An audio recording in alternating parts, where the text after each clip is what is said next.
ابھی دو ایک معنی آپ کے سامنے حمزہ میاں نے بیان کیا.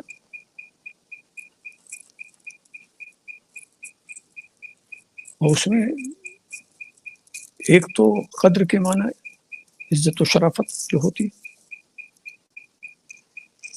تو قدر کے معنی ایک وقت کی تنگی جس کو کہتے ہیں.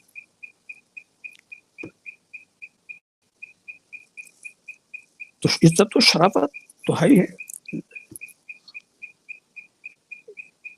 یہ خیر من الف شہر، اب اس سے بڑھ کے. مگر اس میں سب سے بڑی عزت اس رات کو یہ ملی ہے، اِنَّا أَنزَلْنَاهُ فِي لَيْلَةِ الْقَدْرِ. ہم نے اس قرآن کو لیلۃ القدر میں نازل کیا، اور اس نازل ہونے کی ایک اہمیت اور خصوصیت یہ ہوتی کہ رب تبارک و تعالیٰ نے اس کی نسبت اپنی طرف کیا، کہ ہم نے دیا. دینے والا جتنا عظیم ہوتا ہے اس کا تحفہ بھی اتنا ہی عظمت والا ہوتا ہے. یہ کتنا بڑا اعزاز ہے، ہم نے دیا. اور پھر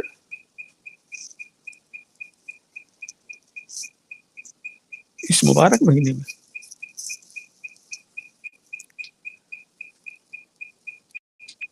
اس رات کا ایک منظر یہ رہے گا کہ فرشتوں کا نزول ہوتا ہے،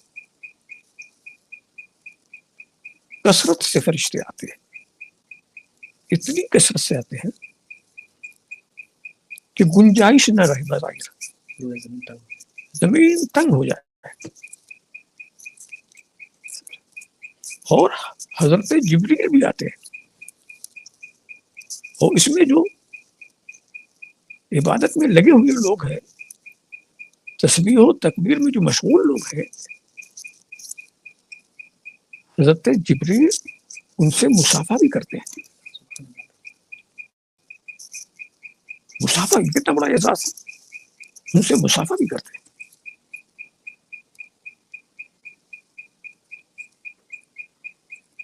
اب ایسا ظاہر ہے کہ رب تبارک و تعالیٰ نے جو فرما دیا وہ ہوگا ہی. اور پوری رات سلامتی اور رحمت کا ایسا نزول ہوتا ہے کہ فجر طلوع ہو جائے، فَاطَّمَتْ عَلَيْهِ الْفَجْرُ،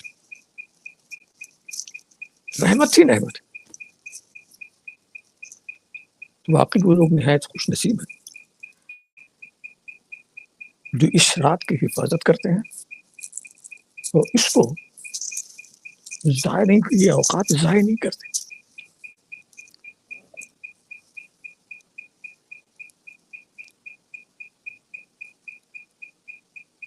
اب یہاں پر بات تو مختصر ختم ہو جاتی ہے، اس سے زیادہ فی الحال نہ کچھ جاننے کی ضرورت ہے اور نہ اس سے زیادہ وضاحت کی ضرورت ہے.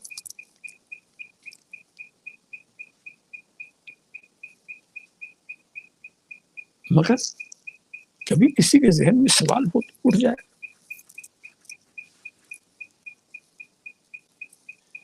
کہ آخر اس میں کیا راز کی بات ہے، زمین تنگ ہو جائے، کتنے آنے والے، ہم اس میں رہتے ہیں، ہم کو پتہ بھی نہیں چلتا، ہم کو نہیں پتہ چلتا. تو ایک بات سمجھنا چاہیے کہ جو آنے والی ذات ہے وہ سب نورانی ہے، روحانی ہے. ان کا آنا جانا بالکل لمحوں میں ادھر سے ادھر ہو جائے، وہ آپ محسوس نہیں کر سکتے، ہوتا ہے. اب ظاہر ہے کہ جب وہ آتے ہوں گے تو ہم بھی تو انہی کے بیچ میں ہیں، ہمیں پتہ نہیں چل رہا، ہمیں احساس نہیں ہو رہا، اور وہ آ کے مصافحہ بھی کر رہے ہیں، وہ سلام بھی کر رہے ہیں، ہم کو کچھ پتہ نہیں چل رہا. ذرا سی کوئی آہٹ ہو تو پھر پتہ چل جائے. تو اصل میں ان آنے والوں کی شان عجیب ہے، ان آنے والوں کی شان اتنی عجیب ہے وہ نہایت لطیف ہے، اتنے لطیف ہیں، اتنے لطیف ہیں، کہیں چلے جائیں کہیں آ جائیں، ان کو لوگ کو اس ٹائم کوئی وقت نہیں رکھتا. لطافت. ہمارے ہاں بھی کچھ چیزیں ہیں جو لطیف بھی ہیں، کشیف بھی ہیں. ان کا چلن دیکھتے ہیں ہم. یہ پتھر اس طرح کے جو ہیں یہ سب جسم ہے، مگر یہ لطیف نہیں، اس میں وزن بھی ہوتا ہے. اب ان سے ہٹے آپ تو ان سے زیادہ لطافت پانی میں. آپ اگر پتھر رکھا ہوا تو آپ ادھر سے ادھر نہیں جا سکتے،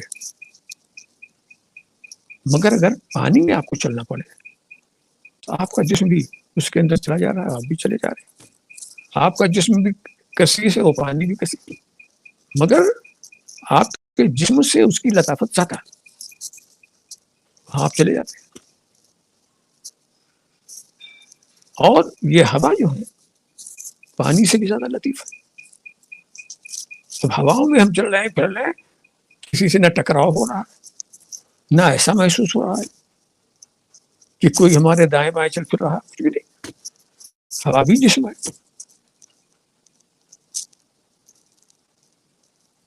اب اس ہوا میں سے لوگ آ رہے ہیں، جا رہے ہیں. آپ دیکھیں اس ہوا کے اندر بھی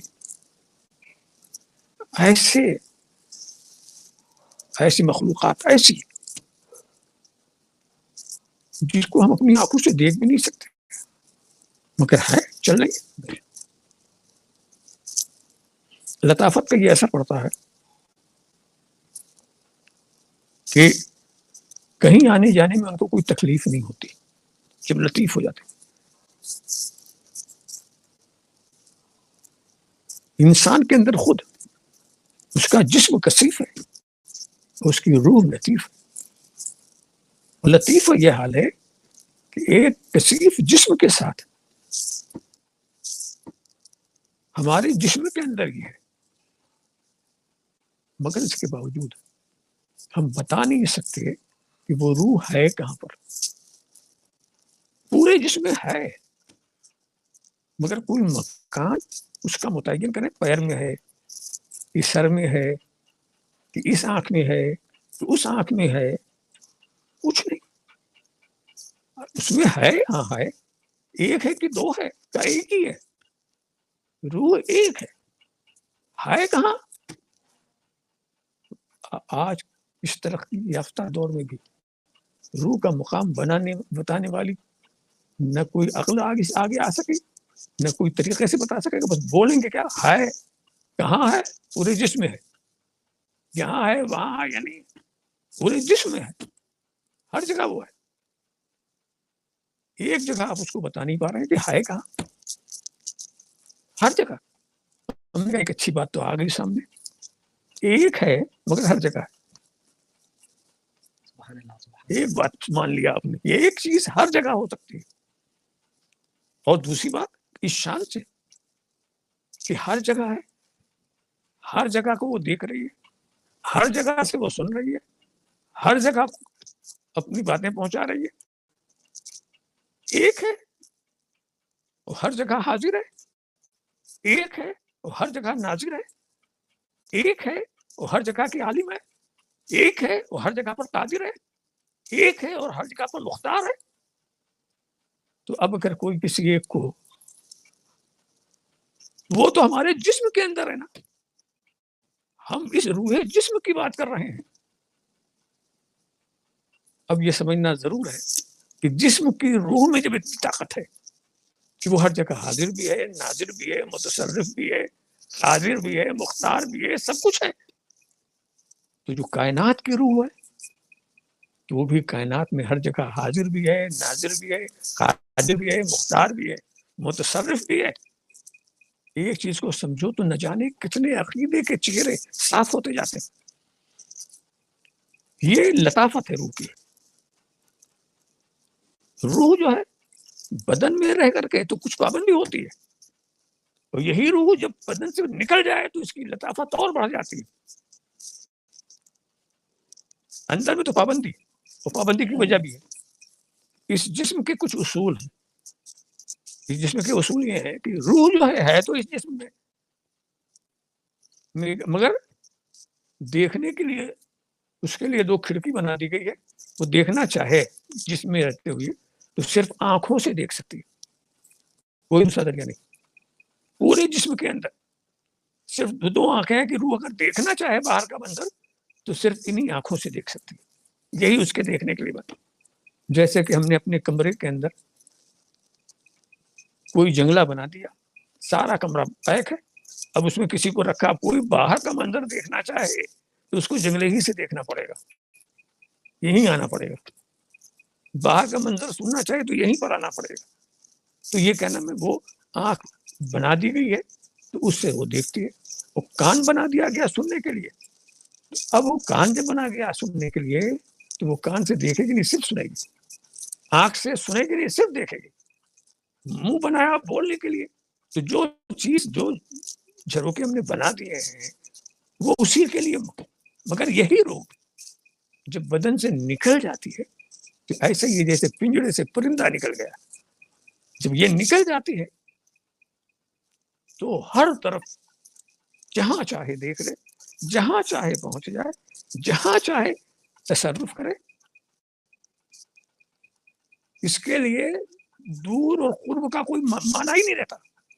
گرچہ دوریم بیادے تو قدح می نوشیم بود منزل نبوت در سفر روحانی. تو یہ لطافت ہوتی ہے، اور یہ لطافت کی وجہ سے کوئی چیز ان کے لیے رکاوٹ نہیں، کوئی پہاڑ رکاوٹ نہیں، کوئی دریا رکاوٹ نہیں، جہاں چاہیں جب چاہیں چلے جائیں. آپ دیکھیں حضرت بلقیس، تخت بلقیس کا واقعہ تو آپ جانتے ہی ہوں گے. تخت سلیمان،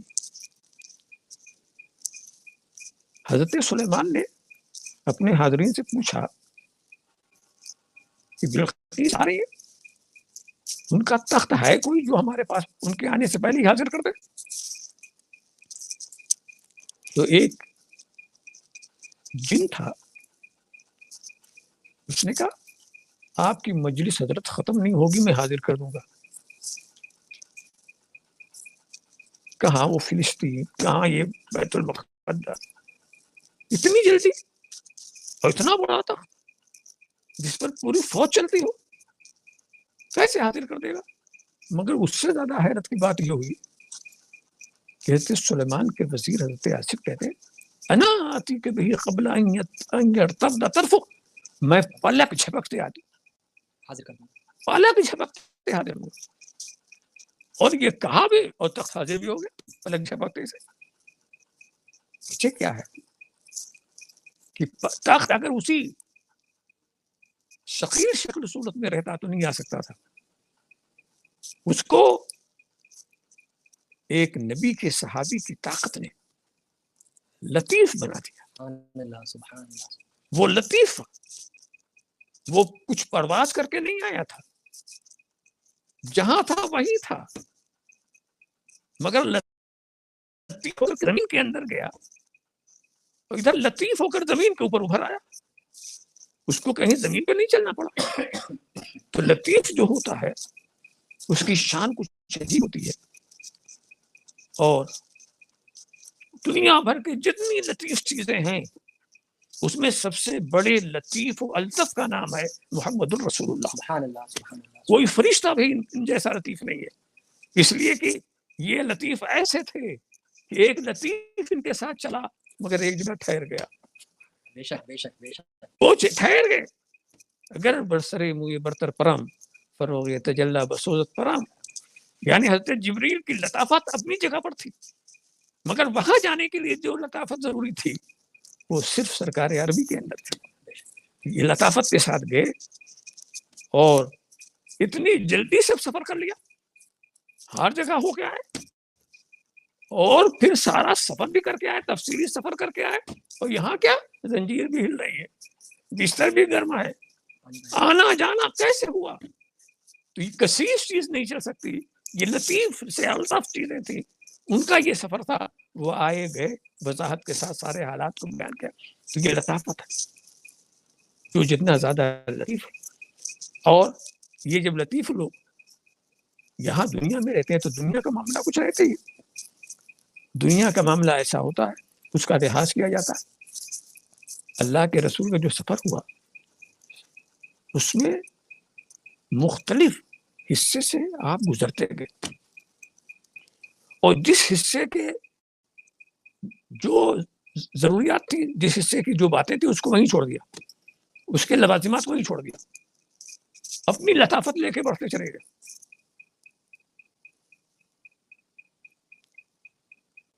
اور یہاں تک کہ مقامی دنا فتح اللہ تک پہنچ گئے۔ تو یہ لطافت کا سفر تھا۔ اب یہ اللہ اپنے فضل سے یہ لطیف جو فرشتے ہیں، سیدنا جبریل ہیں، لطیف فرشتوں، یہ اپنے محبوب کا اعزاز کتنا کرتے ہیں، اعزاز بڑھانے کے لیے یہ منظر بھی دکھایا کہ اللہ نے ان لطیف فرشتوں کو کہا کہ تم جاؤ، وہ کہاں جاؤ، وہاں جاؤ، تو وہاں پر جب آئیں گے تو یہاں جتنی کثیر چیزیں ہوں گی سب لطیف ہو جائیں گی، کثیر چیزیں سب لطیف ہو جائیں گی۔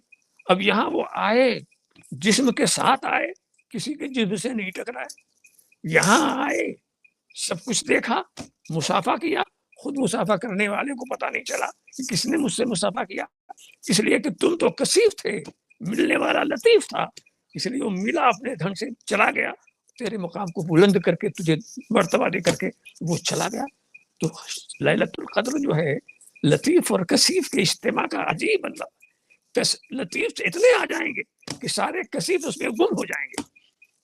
فرشتے ویسے بھی، فرشتوں سے زمین بھری ہوئی ہے، آپ سوچیں آپ کے ساتھ خود کتنے فرشتے ہر وقت رہتے ہیں، ایک فرشتہ دائنے ہاتھ پر، ایک فرشتہ بائیں ہاتھ پر، یہ نیکیاں لکھ رہا ہے، یہ برائیاں لکھ رہا ہے، اور ایک فرشتہ جو ہے وہ پیشانی پر کے سامنے، ایک فرشتہ جو ہے سینے کے سامنے ہے، ایک فرشتہ جو ہے وہ پشت کے پیچھے ہے، یہ سارے لطیف اپنے اپنے ڈھنگ سے۔ اب ہر ایک کی ڈیوٹی لگی ہوئی ہے، یہ سینے کے سامنے والا جو فرشتہ ہے وہ برائیوں سے روکتا ہے، پشت والا فرشتہ جو ہے وہ خطرات سے بچاتا ہے، دائنے والا جو ہے وہ نیکیاں لکھ رہا ہے، بائیں والا جو ہے وہ برائیاں کمزوریاں کا رجسٹر تیار کر رہا ہے، اور جو پیشانی کے سامنے ہے اس کی ڈیوٹی یہ ہے کہ کہیں سے بھی تم اللہ کے رسول پر درود بھیجو تو وہ فوراً کہتا ہے اللہ کے رسول فلاں ابن فلاں نے آپ پر درود بھیجا، صرف درود پہنچانے کے لیے۔ وہ درود پہنچانے کے بہت سے راستے ہیں، درود تو ویسے بھی سرکار سن لیتے ہیں، درود کچھ فرشتے جو سیر کرتے ہیں وہ بھی سرکار کا درود بھیجتے ہیں، مگر یہ فرشتہ جو ہے صرف درود بھیجنے کے لیے اس کی ڈیوٹی ہے، اور ایک فرشتہ خود رسول کے بارگاہ میں کھڑا ہوا ہے، آپ کہیں سے بھی درود بھیجیں وہ فوراً وہی کہتا ہے اللہ کے رسول فلاں ابن فلاں نے آپ پر درود بھیجا، فلاں ابن فلاں، کیا انتظام کیا گیا، درود ہم نے ایک ہی پڑھا تھا مگر سارے فرشتے درود بھیجا، فلاں نے درود بھیجا، فلاں نے درود بھیجا، اتنا جلسہ ہو گیا بارگاہ محبوب میں۔ یہ خدا نے ایسا انتظام کیوں کیا؟ اس لیے کہ محبوب سے اس سے فرحت ہوتی ہے، محبوب کا نام ہم بار بار اس آستانے پر لے، تم بھلا سکتے ہو مگر وہ بھلانے والے نہیں ہیں، ان کا اس آستانے پر محبوب کا نام بار بار لیا جا رہا ہے، آپ خوش نصیب ہیں، درود پڑھتے ہیں تو بار بار آپ کا درود وہاں جاتا ہے، اور ایسی شان سے اگر آپ ایک درود پڑھتے ہیں تو ایک فرشتہ اور بھی ہے، وہ بحر رحمت میں غوطہ لگاتا ہے، اور وہ غوطہ لگا کر اوپر آتا ہے اور اپنے پروں کو جھاڑتا ہے، اس سے بے شمار خطرے پیدا ہوتے ہیں، اور وہ ہر خطرے سے اللہ فرشتہ بناتا ہے، اور ہر فرشتہ صرف درود بھیجتا ہے، درود بھیجنے والے کے لیے مغفرت کی دعا کرتا ہے، مغفرت کی دعا کرتا ہے۔ ارے تو یہ تو رات ہے، مغفرت لوٹنے کی رات ہے، مغفرت کا مزرہ لینے کی رات ہے، مغفرت ہی مغفرت ہے.